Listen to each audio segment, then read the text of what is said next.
नमस्कार, हमारे इस विशेष कार्यक्रम बातूनी में आपका स्वागत है। इस समय देश में कांग्रेस, जो देश की सबसे बड़ी और सबसे पुरानी राजनीतिक पार्टी मानी जाती थी, उसकी जो वर्तमान स्थिति होते जा रही है, हर राज्यों से हाथ धोना। बिहार में जो परिणाम आए उसमें भी काफ़ी कांग्रेस आशान्वित थी, उसको लग रहा था कि कुछ बेहतर परिणाम आएंगे, लेकिन वो 6 सीट पे सिमट गई। आज हमारे साथ कांग्रेस की वर्तमान स्थितियों को लेकर के बात करने के लिए मौजूद हैं देश के राजनीतिक विश्लेषक राजन कानूनगो साहब। कानूनगो साहब, सर्वप्रथम आपका स्वागत है। धन्यवाद। कानूनगो साहब, आपने कांग्रेस को बहुत करीब से देखा। कांग्रेस जो पूरे शबाब में थी वो दौर भी आपने देखा। क्या लग रहा है आपको, क्या कमी हो गई है, कहाँ चूक हो गई है, क्या नेतृत्व शून्यता दिखाई दे रही है? क्यों कांग्रेस जो है इस प्रकार की स्थिति में, कई राज्यों में तो सेकंड नंबर की स्थिति भी नहीं बन पा रही है? देखिए, बड़ा अच्छा ये विषय है आज के इस समय में और आज के दिन में। आज जहाँ भी बिहार में आज शपथ ग्रहण समारोह जो है वो होने वाला है, तो कांग्रेस जो है वहाँ पर 61 सीटों पर उन्होंने अपने उम्मीदवार खड़े किए थे, लेकिन 61 में से यदि एक हटा दिया जाए तो कुल 6 सीट उनको वहाँ पर प्राप्त हुई। ये अभी की स्थिति है। अब इसमें यदि हम चलेंगे कि ऐसा कांग्रेस का पराभव क्यों होता जा रहा है, तो उसमें भूतकाल में हमको जाना पड़ेगा कि भूतकाल में कांग्रेस के पास जो नेतृत्व था वो बहुत सक्षम नेतृत्व था। उस सक्षम नेतृत्व के कारण कांग्रेस के पास जो नीचे से नीचे स्तर तक, तहसील स्तर, ब्लॉक स्तर, गांव, ग्रामीण क्षेत्र तक कार्यकर्ताओं की एक बहुत ज़्यादा फौज जिसको कहना चाहिए वो हुआ करती थी। आज की स्थिति में कांग्रेस के पास नेता बहुत हैं, कार्यकर्ता नहीं है। दूसरी चीज़, कांग्रेस जिन मुद्दों को लेकर के जो आरोप उसके ऊपर लगाए जाते हैं उनका वो काट नहीं कर पाती है। जैसे सबसे बड़ा आरोप कांग्रेस के ऊपर लगता है वंशवाद का आरोप।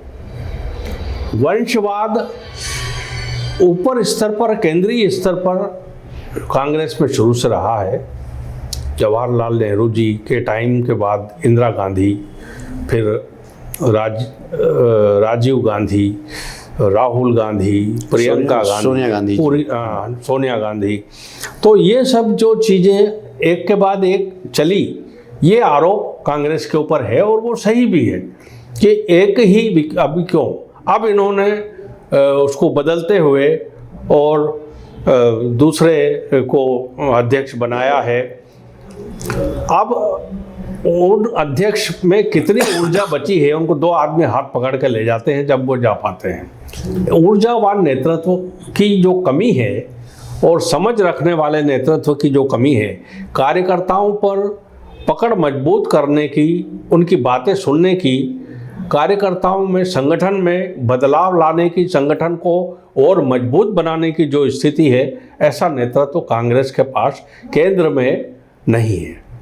अब मुद्दे नहीं हैं। मुद्दे कौन से रहते हैं? जो नहीं, लेकिन सत्तारूढ़ पार्टी। कानूनगो साहब, आपको मैं रोकूंगा। मुद्दे तो हैं, पर मुद्दों को कैश करने की क्षमता उनमें नहीं है। वही उसी पे मैं आ रहा था।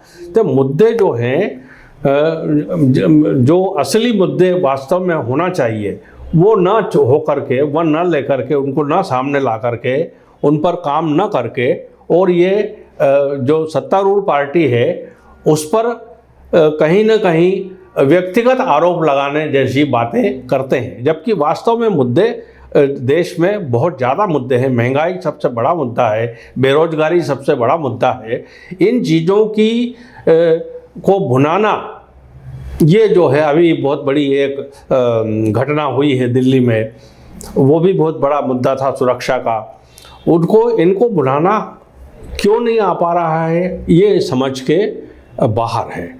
अब यदि हम अलग अलग प्रांतों की बात करें तो अलग अलग प्रांतों में भी जो नेतृत्व इनके पास है वो उतना सक्षम नेतृत्व नहीं है, और आपसी खींचातानी, आपसी लड़ाई, ये बहुत ज़्यादा कांग्रेस में मची हुई है। हम मध्य प्रदेश को ही लें। हाँ, जैसे आप बहुत अच्छी बात आपने कही कि नेतृत्व शून्यता दिखाई दे रही है। हाँ। राहुल गांधी, खड़गे, ये यहीं तक कि आपको कुछ चीज़ें दिखाई दे रही है, ऐसा कोई नेतृत्व नहीं दिख रहा है। एक समय आपको ध्यान होगा पीवी नरसिम्हा राव के ज़माने में राजेश पायलट हुआ करते थे, माधवराव सिंधिया हुआ करते थे, विद्याचरण शुक्ला हुआ करते थे। तो एक पूरी टीम हुआ करती थी हर जगह, पूरे देश में एक बड़ी टीम थी, हर राज्यों में मजबूत नेटवर्क था। जो सेकंड लाइन का जो नेतृत्व होना चाहिए, हाँ। वो नेतृत्व धीरे धीरे खत्म हो गया। मध्य प्रदेश की भी आप बात कर रहे थे, मध्य प्रदेश में भी दिग्विजय सिंह, कमलनाथ, श्यामाचरण शुक्ला, विद्याचरण शुक्ला, तो ऐसे अर्जुन सिंह, राहुल सिंह, ऐसे तमाम बड़े चेहरे हुआ करते थे।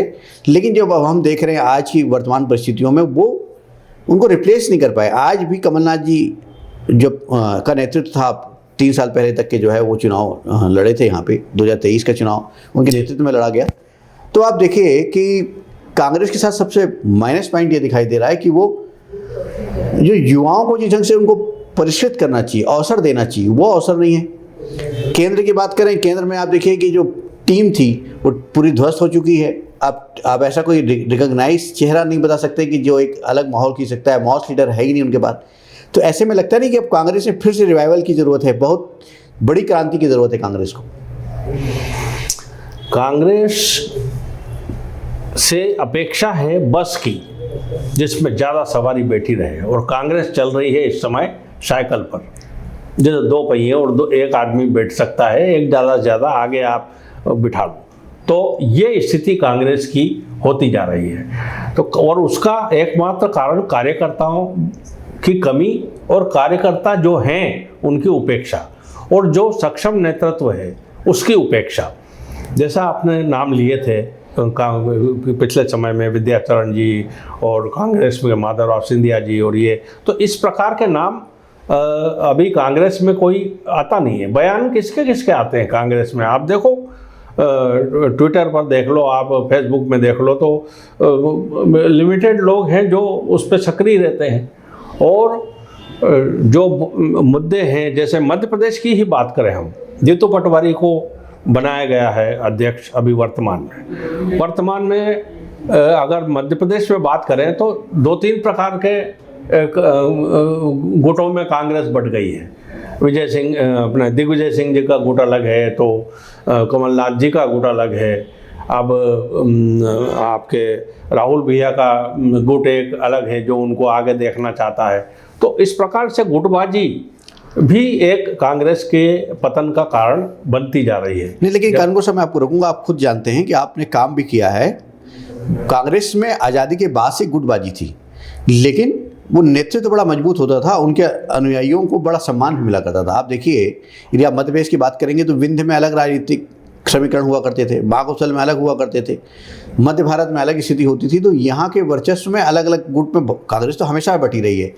लेकिन अभी जो स्थिति है, गुटबाजी जो है वो हर पार्टी में होती है, कोई भी उससे अलग नहीं हो सकता, क्योंकि अपने लोगों को तो साथ में रख कर के नेता चलेगा ही ना, और उसको ओबलाइज करेगा, जब ही तो वो उसका साथ देगा। तो ये तो जरूरी है, लेकिन उसको प्रॉपर बैलेंस करना, उसको सम्मान देना, उसको उस तरीके से डील करना और उनको आगे बढ़ाना, सामंजस्य स्थापित करना, और सरकार की कमियों को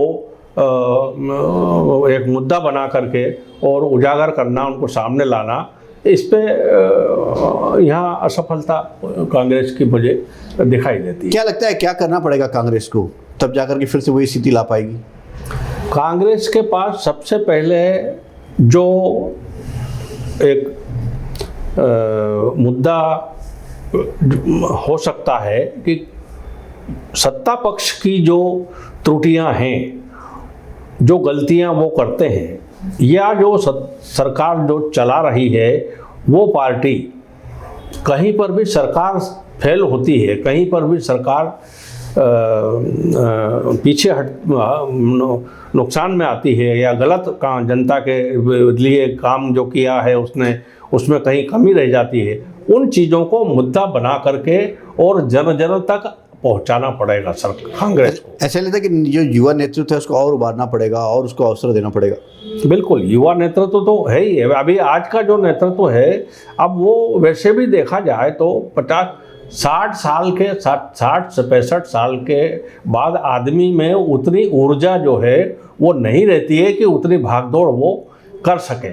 ब्रेन उसका भले ही काम करता है, लेकिन शारीरिक दृष्टि से नहीं काम। और अभी जो फौज जो चाहिए लड़ने वाली मैदान में, वो चाहिए सशक्त, और वो मिलेंगे युवा में। तो युवा कार्यकर्ता, युवा नेताओं को आगे लाना पड़ेगा। और सरकार की जो कमियां हैं, अभी भोपाल में ही हम देख लें, एक 90 डिग्री का पुल का मामला आया था सामने, कितनी भारी चूक थी वो। अभी एक और कहाँ वो बन गया है, मेट्रो का वो स्टेशन बन गया है, लेकिन पार्किंग नहीं बना है। तो इस प्रकार के ये जो मुद्दे हैं, भले ही छोटे मुद्दे हैं, लेकिन इनको एजिटेशन करना, इनको भुनाना, अब कांग्रेस पार्टी यदि ये नहीं कर पाती है तो वो निश्चित रूप से गर्त की ओर जा ही रही है। कानूनगो साहब, अंतिम में ये बताएं कि जो कांग्रेस है लंबे समय से सत्ता से बाहर है, और सत्ता से बाहर होने के कारण जो है बहुत सारे कार्यकर्ता भी मूव कर जाते हैं। आपने देखा होगा कि जो 15 महीने की सरकार थी उसमें कुछ लोग दिखाई दिए, फिर वो गायब हो गए। तो ऐसा नहीं लगता कि अब संगठन के पास पार्टी चलाने में बड़ी दिक्कत होगी, आर्थिक चुनौतियां भी बहुत सारी होंगी, इन चुनौतियों को फेस करना उनके लिए बड़ा कठिन होगा? अब क्या है, पार्टी चलाने के लिए सबसे ज़्यादा पहला चाहिए आर्थिक संपन्नता। वो धीरे धीरे करके कांग्रेस के पास से हटती जा रही है। राज्यों में उसकी सरकारें कम होती जा रही हैं, तो उसको फंड मिलेगा कहाँ से? और जब पैसा नहीं है तो बिना पैसे के तो कोई सा काम आप कर नहीं सकते। तो वो सारी चीज़ें भी हमको एक देखना जरूरी है। और कुल मिला करके यदि देखा जाए तो व्यक्तिगत प्रहार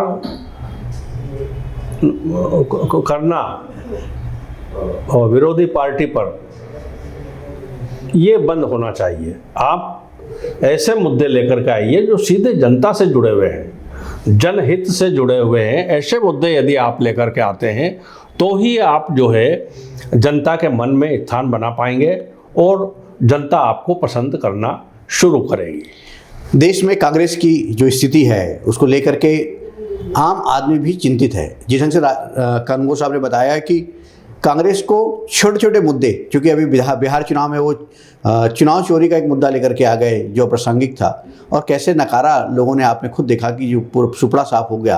कांग्रेस को बहुत उम्मीदें थी वहाँ पे, लेकिन उम्मीदें उनकी धरी रह गई। आने वाले समय में कांग्रेस को अपने बड़े परिवर्तन की दिशा में आगे बढ़ना पड़ेगा, तब जाकर के राज्यों में उनकी स्थिति लौट पाएगी। कानूनगो साहब, आपने समय दिया, आपका बहुत धन्यवाद।